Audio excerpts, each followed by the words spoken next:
KSRTC ഡ്രൈവറെ മർദ്ദിച്ച കേസിൽ തിരുവനന്തപുരം മുൻ മേയർ ആര്യ രാജേന്ദ്രനും ഭർത്താവും എം.എൽ.എയുമായ സച്ചിൻ ദേവിനും കോടതിയുടെ നോട്ടീസ്. കെ.എസ്.ആർ.ടി.സി ഡ്രൈവർ യദു നൽകിയ പരാതിയിലാണ് നോട്ടീസ്. ഇരുവരെയും കുറ്റപത്രത്തിൽ നിന്നും ഒഴിവാക്കിയതിനെതിരെയാണ് പരാതി. ഇവരുമായി പ്രജിത്ത് മോഹനൻ ചേരുകയാണ്. പ്രജിത്ത്, ഇരുവരെയും നേരത്തെ കുറ്റപത്രത്തിൽ നിന്നും പോലീസ് ഒഴിവാക്കിയിരുന്നു. ഇതിനെതിരെയാണ് ഡ്രൈവർ യദു പരാതി നൽകിയത്. ഈ പരാതിയിലാണ് ഇപ്പോൾ നോട്ടീസ് അയച്ചിരിക്കുന്നത്, അല്ലേ? ഈ തിരുവനന്തപുരം മുൻ മേയറായിട്ടുള്ള ആര്യ രാജേന്ദ്രൻ, സച്ചിൻ ദേവും CPM MLA ആയിട്ടുള്ള CPM MLA സച്ചിൻ ദേവ്, അതോടൊപ്പം തന്നെ മേയറുടെ സഹോദരൻ അരവിന്ദിന്റെ ഭാര്യ എന്നിവരെയൊക്കെയാണ് കേസിൽ നിന്ന് ഒഴിവാക്കിക്കൊണ്ട് cantonment police Thiruvananthapuram judicial first class magistrate കോടതിയിൽ കുറ്റപത്രം സമർപ്പിച്ചത്.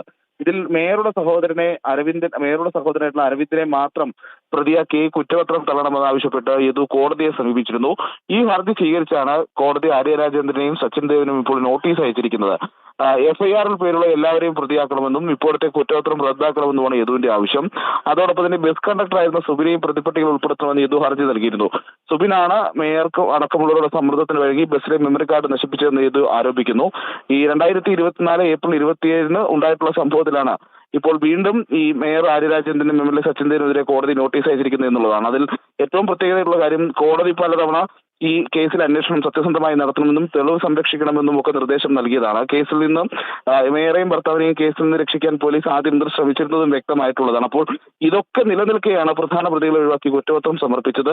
സ്വാഭാവികമായും ഇത്ര വലിയ സ്ഥാനങ്ങളിൽ ഇരിക്കുന്നവർ ഒരു സാധാരണക്കാരനെ വഴിയിൽ അപമാനിക്കുകയും ഈ രീതിയിൽ മർദ്ദിക്കുകയും ഒക്കെ ചെയ്തിട്ടും അവർക്കെതിരെ കൃത്യമായ അന്വേഷണ നടപടികൾ ഉണ്ടാകുന്നില്ല എന്നുള്ളതടക്കമുള്ള വലിയ വിമർശനങ്ങൾ ഈ കേസുമായി ബന്ധപ്പെട്ട് നിലനിൽക്കുന്നുണ്ട്. അതിനിടയിലാണ് വീണ്ടും കോടതിയിൽ എത്തിയിരിക്കുന്നത്. ഇനി കോടതി ഈ വിഷയത്തിൽ ഒരു നീതി ലഭ്യമാക്കും എന്നുള്ളതാണ് യദു അടക്കമുള്ളവരുടെ ആവശ്യവും, അല്ലെങ്കിൽ ആ രീതിയിലാണ് അവർ മുന്നോട്ട് പോകുന്നതും. ശരി, പ്രജിത്ത് മോഹനാണ് തിരുവനന്തപുരത്ത് നിന്നും വിശദാംശങ്ങൾ നൽകിയത്.